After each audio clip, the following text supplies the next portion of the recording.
మండలంలో ఒక మండలంలోనే 5 మందిని 4గురిని పెట్టుకొని నువ్వు రాజకీయం చేసావు. మేమందరం చూసాం. నువ్వు ఇందుకూరుపేట మండలంలో 5 మంది కార్యకర్తలని నాయకులను పెట్టుకొని నువ్వు రాజకీయం చేస్తే ఆమె నియోజకవర్గ స్థాయిలో 4 వ్యక్తులను పెట్టుకొని ఆ 4 వ్యక్తుల ద్వారా సమాచారం స్వీకరిస్తుంది. అంతే. వాళ్ళు చెప్పిన శాసనం లాగా ఆమె చేయటంలా ఎక్కడ ఏం జరుగుతుంది, ఏ గ్రామంలో ఏం జరుగుతుంది, నాయకులు కొత్త పాత వాళ్ళు కలిసిమెలిసి పనిచేస్తున్నారా, చేయకపోతే మీ కోఆర్డినేషన్లో వాళ్ళ చేత పని చేయించండి.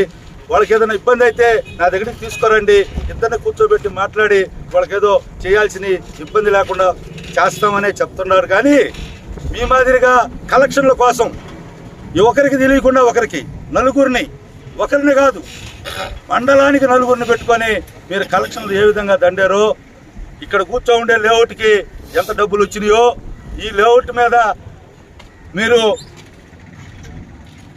కోవిడ్ సమయంలో మండల ఆఫీస్ ఎదురుగా వచ్చి ఈ లేఅవుట్ కోసం మీరు ఎంత ఎంపర్లాడారో, ఈ లేఅవుట్ నాకు తెలియకుండానే వేసారు అని చెప్పి మీరు ఏమేమి చెప్పారో, ఎక్కడెక్కడ ఎకరాకి ఎంతెంత దండారో అందరికీ తెలుసు. నువ్వేమి సత్యహరిశ్చంద్రుడు కాదు. దాని మీద ఆమె మాట్లాడింది. ఆమె మాట్లాడినప్పుడు నువ్వు దానికి తగ్గట్టు ఇక్కడ జరిగే విషయాలు ఏమైనా ఉంటే నువ్వు స్పందించాలా. అంతేగాని వ్యక్తిగతంగా ఆమె ఏమి దాచిపెట్టుకోలే. మీరు ఏ రోజైతే ఎలక్షన్లకు ముందు విమర్శించారో ఆ రోజే నెల్లూరు గ్రాండ్ హోటల్ పక్కన సభలో, బహిరంగ సభలో ఆమె చెప్పాల్సిన విషయాలన్నీ కూడా చెప్పారు. ప్రజలందరూ విన్నారు. దాన్ని మీరు పదే పదే చెప్పాల్సిన అవసరం లేదు. ఆమె చెప్పాల్సినవన్నీ చెప్పారు, అది అందరికీ తెలుసు. కాబట్టి మీరు ఇవన్నీ కూడా పదే పదే మీరు ప్రస్తావన చేస్తే ఇందుకూరుపేట మండలమే కాదు, యావత్ నియోజకవర్గం మీరు రాబోయే ఏ ఎలక్షన్లో అయినా మీరు రాబోయే వాటిల్లో మీరు తెలుగుదేశం పార్టీ పోటీ చేసి నియోజకవర్గంలో ఎన్ని గెలుచుకుంటారో రేపు ప్రజలే. మీరు మాట్లాడిన మాటలకి మహిళలు ఎంతమంది మీకు ఓటేసి గెలిపిస్తారో దాన్ని కూడా చూద్దామని చెప్పి తెలియజేసుకుంటూ ఈ అవకాశం ఇచ్చిన నాయకులకు అందరికీ ధన్యవాదాలు తెలియజేసుకుంటూ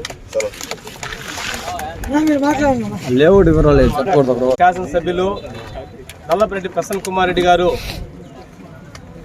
7వ తారీఖున వైఎస్ఆర్సీపీ విస్తృత స్థాయి సమావేశంలో ఆయన కార్యకర్తలకి దశ దిశ చూపిస్తారని, లేదంటే కార్యకర్తలకి గ్రామాల్లో తెలుగుదేశం పార్టీ ఏదైనా తప్పులు చేస్తే ఎక్కడికెక్కడ ఎండగట్టమని ఒక సందేశం ఇస్తారని నియోజకవర్గంలో 5 మండలాల కార్యకర్తల నాయకులు అందరూ ఎంతో ఆశగా ఎదురు చూశారు. కానీ ఒక్కసారిగా ఆయన మాటల్లో దొంగతనం కనబడింది. ప్రెస్ స్టేషన్లోకి వెళ్ళిపోయాడు. ఏం మాట్లాడుతున్నాడో తెలియదు. హద్దులు దాటిపోయాడు. ఆకాశమే హద్దుగా ప్రవర్తించాడు. ఎక్కడ కూడా వేమిరెడ్డి ప్రశాంత్ రెడ్డి గారిని వ్యక్తిగత జీవితంలో అంటే ఆమెకి ఏమి లేని పాపాలన్నీ మూటగట్టి నా సోదరిని, అంతమా నా సోదరి, నా యొక్క బావగారని, వేమిరెడ్డి దంపతులని, పుణ్య దంపతులని, ఆది దంపతులని హోమాలు యజ్ఞాలు చేపించిన వ్యక్తి పార్టీ మారి 56,000 మెజార్టీతో గెలిచిన తర్వాత ఒక్కసారిగా ఎన్నికల ముందు కూడా ఎన్నికల్లో బీఫామ్ వచ్చి పోటీ చేసేటప్పుడు కూడా ఇదే విధంగా వ్యాఖ్యలు చేస్తే ఆ రోజు మా గౌరవ శాసనసభ్యురాలు కోవూరు సాక్షిగా, కోవూరు నియోజకవర్గ ప్రజల సాక్షిగా ఆమె జీవితాన్ని విడమర్చి చెప్పింది. నేను ఒకరికి నా భర్త ఉన్నారు, చనిపోయారు. నేను నా యొక్క కుటుంబ సభ్యుల అనుమతితోటి అవివాహితుడైన వేమిరెడ్డి ప్రభాకర్ రెడ్డి గారిని వివాహాడాను. దీనిలో నేను చేసిన తప్పేందని ఆమె ప్రజలకే వదిలేస్తే ప్రజలు దాని పరివాసనమే 56,000 మెజార్టీని ఇచ్చారు. అప్పుడు కూడా నన్ను గుర్తించలేకపోయినావు. ఆమె బుచ్చిరెడ్డిపాలెంలో ఒకటే మాట్లాడినారు. పత్రికా విలేకరులు అడిగారు, మీరు పరిపాలన బాగలేదంటున్నారు, ఎక్కడ బట్టి అవినీతి జరిగిందంటే అంటున్నారు. అంటే ఎవరు అంటున్నారు? పర్సంటేజీల ప్రసన్న అన్నారు. పర్సంటేజీల ప్రసన్న అని ఒక వేమిరెడ్డి ప్రశాంత్ రెడ్డి గారు ఈరోజు కొత్తగా పేరు పెట్టలామే. మీకు 2009లో పార్టీ మారినప్పుడు కూడా ఎంతో మంది ఆ రోజు సోమిరెడ్డి చంద్రమోహన్ రెడ్డి గారు కావచ్చు, జిల్లా తెలుగుదేశం పార్టీ నాయకులు కావచ్చు, ఆ రోజు కూడా మిమ్మల్ని ఆ వ్యాఖ్యలు చేసి ఉన్నారు. అదేవిధంగా గతంలో పోలంరెడ్డి శ్రీనివాసరెడ్డి గారు శాసనసభ్యులుగా ఆయన మీద వ్యాఖ్యలు చేసినప్పుడు వల్ల శ్రీనివాసరెడ్డి గారు కూడా గౌరవ శాసనసభ్యులు మీ మీద పర్సంటేజ్లు ప్రస్తావన వ్యాఖ్యలు చేస్తున్నారు. ఈరోజు కొత్తగా వేమిరెడ్డి ప్రశాంత్ రెడ్డి గారు ఆ వ్యాఖ్యలు చేసింది అవాస్తవా కాదా ఆలోచన చేయమంటామన్నా. అంతకుముందు కూడా అందరు కూడా చేశారు మీ మీద పర్సంటేజ్లు ప్రసన్న అని. అంతేగాని ఈరోజు వాంటెల్లిగా మా యొక్క శాసనసభ్యురాలు వేమిరెడ్డి ప్రశాంత్ రెడ్డి గారు మిమ్మల్ని పర్సంటేజ్లు ప్రసన్న అని ఆమె పిలిచిన బిరుదు కాదు. ఆ బిరుదు మీకు అంత ముందు ఉంటే ఆ బిరుదుని మళ్ళీ రిపీట్ చేసిందే కానీ ఆమె ఈరోజు కొత్తగా మీకు మెడల్ ఇచ్చింది కాదు. కానీ మీరు చెప్పొచ్చు ఏదైనా కోవూరులో అవినీతి జరిగింది, ఇసుక ఎత్తేస్తున్నారు, గ్రావులు ఎత్తేస్తున్నారు, కింద స్థాయిలో అవినీతి జరిగిపోతుంది, మీరు పెట్టిన కోవట్లు అందరూ అవినీతి చేస్తున్నారు, ఎన్నో చెప్పుకోవచ్చు. కానీ అది వదిలేసి నీ తోబుట్టు అని కూడా చూడకుండా నువ్వు మాట్లాడితే 60 సంవత్సరాల రాజకీయ ఇండస్ట్రీ, మా నాన్న సమితి ప్రెసిడెంట్, మా నాన్న జిల్లా పరిషత్ చైర్మన్ చేశారు, మంత్రులు చేసామని చెప్పుకుంటూ ఒక సోదరుని కూడా చూడకుండా మీ తండ్రి చెల్లెలు ఆ ఇంటికి కోడలుగా వస్తే అదే ఇంటికి మా గౌరవ శాసనసభ్యురాలు వేమిరెడ్డి ప్రశాంత్ రెడ్డి గారు కూడా కోడలుగా వచ్చారని మాటని మర్చిపోయి ఉచ్చ నీచాలు మర్చిపోయి ఒక సోదరిని మీరు మాట్లాడిన విధానం చూస్తే ఈరోజు రాష్ట్రంలో 175 నియోజకవర్గాల్లో 151 మంది శాసనసభ్యులు, శాసన మండలి సభ్యులు, అదేవిధంగా జిల్లా పరిషత్ చైర్మన్లు, వివిధ స్థాయిలో ఉన్న ప్రతినిధులు అందరూ కూడా ఈరోజు ముక్త ఖండంతో ఖండించారంటే అది వేమిరెడ్డి ప్రశాంత్ రెడ్డి అంటే కూడా ఈ సందర్భంగా తెలియజేసుకుంటున్నాం. వేమిరెడ్డి దంపతులకున్న బ్రాండు అదిని కూడా ఈ సందర్భంగా తెలియజేసుకుంటున్నాం.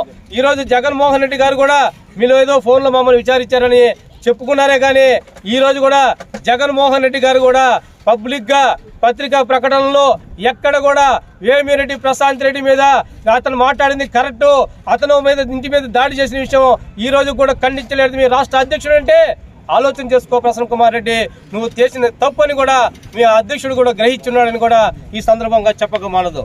ఎవరైనా సమాజం ఇటువంటి ఓట్లను ఖండించాలి. ఇటువంటి రాజకీయ కోణంలో చూడండి, వ్యక్తిగత దోషంలో పోవాకండి. కనీసం సామాన్య కుటుంబాల్లో చిన్న కుటుంబాల్లో చిన్న క్యాస్టుల్లో ఉన్న వాళ్ళు కూడా ఈరోజు అక్క చెల్లెలు అన్నల తమ్ముల మీద తగులు వస్తే ఆస్తి తగులు, మా అక్క నా ఆస్తి తినేసిందనో, మా చెల్లెలు నా ఆస్తి తినేసిందనో, ఆ రోజు మా నాయన చూడలేదనో, లేదా మా అమ్మని చూడలేదనో ఇటువంటి విమర్శలు చూసామే కానీ ఎంత కరుడు కట్టినా దేశం కూడా ఒక చెల్లెల్ని మీ ఈ విధంగా కించపరిచే మాటలు ఎక్కడ లేవు. నా కుటుంబానికి 60 సంవత్సరాల చరిత్ర దాంట్లో నీ చరిత్ర, నీ భాష ఒకసారి తెలుసుకో. నువ్వు నీ చరిత్రని ఆ విధంగా ఒక తోబుట్టు మీద ఆ విధంగా మాట్లాడి నా కుటుంబం గొప్పదనుకుంటే ప్రజలు హర్షిస్తారా? ఆలోచన చేసుకోమని అడుగుతా ఉన్నాం. కాబట్టి ఇంకెప్పుడు కూడా ఇటువంటి మాటలు మాట్లాడవకండి.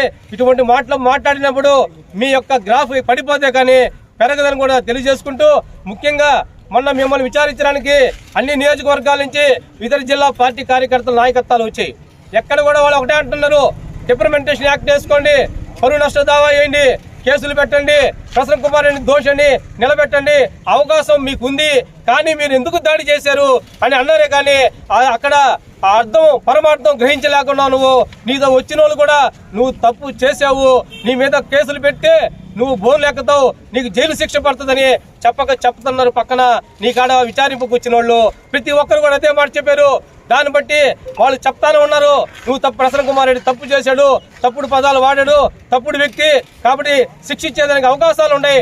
దాన్ని వదిలేసి ఇంటి మీద ఎందుకు దాడి చేసి మీ చేతికి ఎందుకమ్మా మరకలు అంటించుకున్నారు? మీ యొక్క విషయం విపిఆర్ దంపతులు అంటే బ్రాండు, మీకెందుకమ్మా ఇది దరిద్రం అని చెప్పారు నీ పక్కన వచ్చి. అది గ్రహించుకో ప్రసన్న కుమార్ రెడ్డి అని కూడా చెప్తా ఉన్నాం. నిన్న ప్రెస్ మీట్లు పెట్టారు రాజపాలెంలో, మళ్ళీ ఒక సమూహాన్ని పెట్టి ప్రెస్ మీట్లు పెట్టి ఇంకో మాట అంటున్నారు. మేము ఏం మాట్లాడామయ్యా? ఒకసారి రికార్డులు తెప్పించుకొని చూడండి. మేము ఆవిడ క్యారెక్టర్ అనాలిసిస్ చేయలేదు. ఒకసారి రికార్డులు తెచ్చుకొని చూడండి. బెంగళూరులో చీరల వ్యాపారానికి పోయిందని, సూరత్లో చీరల వ్యాపారానికి పోయింది, చెన్నైలో చీరల వ్యాపారం పోయింది, మాగుంట్లో చీరల వ్యాపారం చేసింది అని చెప్పేవే కానీ మీరు దాన్ని మీరింటి మార్చుకున్నారు అని చెప్పడం ఎంతవరకు మీ యొక్క డొల్లతనానికి వదిలేస్తా ఉన్నాం. మీ మాటలో నేను డొల్లతనం అవపడతా ఉంది. మీరే మాట్లాడారు అంటే మీరు మాటని ఉపసంహరించుకున్నారు అంటే నారీమణుల పోరాటానికి మీరు దిగి వచ్చి 4 మెట్లు దిగి వచ్చి నేను సంజాయిషి ఇచ్చుకున్నారు. ప్రత్యక్షంగా కాకపోయినా పరోక్షంగా మీరు సంజాయించుకున్నారు.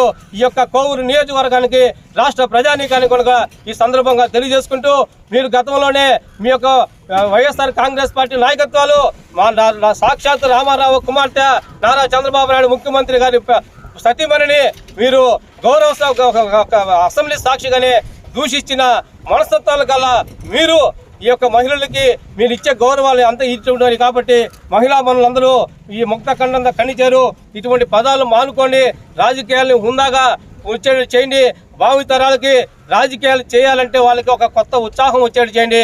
భావితరాలలో మహిళలు అవుతామని, పురుషులు అవుతామే, ఈ రాజకీయాలు మాకు పర్లేదు, ఇంత దరిద్రంగా ఉంటాయి రాజకీయాలు అనే పరిస్థితి తీసుకురావద్దని కూడా ఈ సందర్భంగా సెలవు తీసుకుంటున్నాను. జై తెలుగుదేశం, జై చంద్రబాబు.